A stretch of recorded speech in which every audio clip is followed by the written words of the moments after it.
de l'incubateur de politique publique est de former nos étudiants qui sont de futurs décideurs publics à penser, à concevoir, à mettre en œuvre les politiques publiques de façon différente de ce qui est fait aujourd'hui pour qu'ils soient capables de répondre, d'apporter des solutions concrètes aux grands enjeux du siècle. C'est une formation qui permet à partir du second semestre de la première année de master de pouvoir s'inscrire à une liste de défis soumis par des partenaires de Sciences Po. Ces partenaires, ce peuvent être des institutions, tout comme des acteurs privés ou des associations caritatives. Le mot partenaire est vraiment important, c'est pas du tout un commanditaire. C'est vraiment quelqu'un avec qui on est en relation, en discussion. Tout au long de l'incubateur de politique publique, les étudiants sont accompagnés par des tuteurs et des tutrices qui les aident à prendre la bonne posture face aux défis et à utiliser les outils et les méthodologies issues du design, tels que les parcours usagers, les tests sur le terrain, la création de maquettes ou de prototypes. On commence par une phase d'immersion où les étudiants sont là pour aller au plus proche du terrain, interviewer les agents, les parties prenantes, les personnes qui sont concernées par le projet. Je fais partie du groupe qui travaille en partenariat avec la Direction générale de la cohésion sociale sur le sujet de l'accompagnement des tuteurs familiaux. On était vraiment sur le terrain, sur place. On a pu découvrir dans le cadre de mon défi tous les acteurs de la tutelle qui gravitent, donc à la fois les tuteurs familiaux, les mandataires judiciaires, les juges, les assistantes sociales. Et là, on a vraiment pu prendre conscience de ce que c'était. La seconde phase concerne la partie de l'idéation, donc à chercher à comprendre un petit peu les différents moyens de répondre à la problématique qui est soulevée.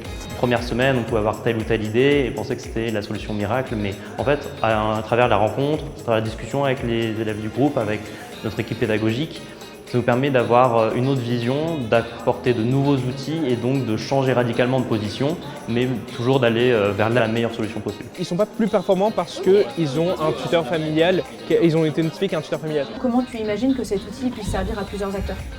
Ce qui fait que du coup, il le cofinance. L'accompagnement du tuteur au quotidien nous a permis de rebondir lorsque les situations étaient plus ou moins complexes et qu'on n'arrivait pas trop à faire face aux différentes difficultés rencontrées. C'était très disruptif et parfois même un peu frustrant de voir que la solution était démontée, mais ce qui est très plaisant aujourd'hui, c'est de voir qu'on aboutit à quelque chose qui répond aux attentes et qui nous satisfait également dans le groupe.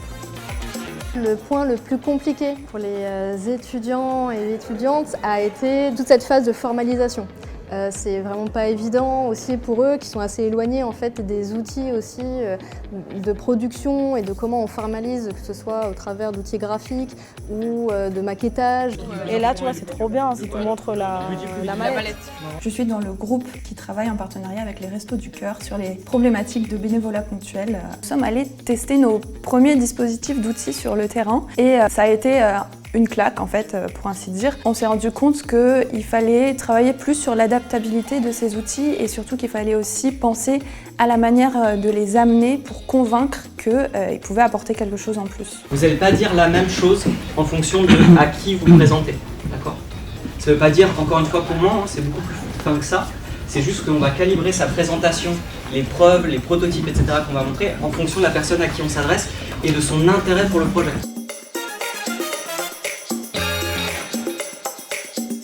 On est ravis d'être ici pour vous présenter notre sujet sur la lutte contre les fake news dans l'espace numérique européen. Donc, pour ce qui était du public cible, on s'est concentré sur les seniors. Ce sont ceux qui votent le plus. C'est aussi un public qui est exposé et diffuseur de fausses informations. Donc, ce défi, on l'a proposé aux étudiants parce que pour nous, c'est une vraie problématique sur laquelle on travaille au sein de la représentation. La désinformation, c'est un poison pour la démocratie.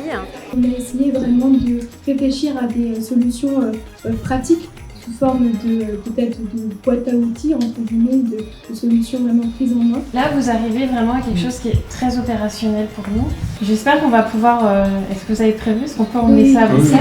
C'est génial. Ce soir, on part avec les deux groupes à Bruxelles et ils vont pouvoir présenter à nos collègues à la Commission européenne leurs propositions et voir si on va pouvoir opérationnaliser certains de ces projets. Tout l'accompagnement proposé par l'incubateur de politique publique nous a permis d'atterrir sur une solution.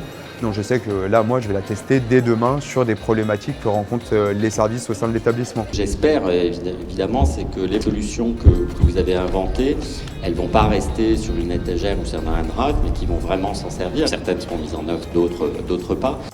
C'est beaucoup de travail de conception, il y a beaucoup de créativité parce qu'il faut vraiment mettre en place la solution de A à Z et je trouve que sur le plan intellectuel, c'est très stimulant.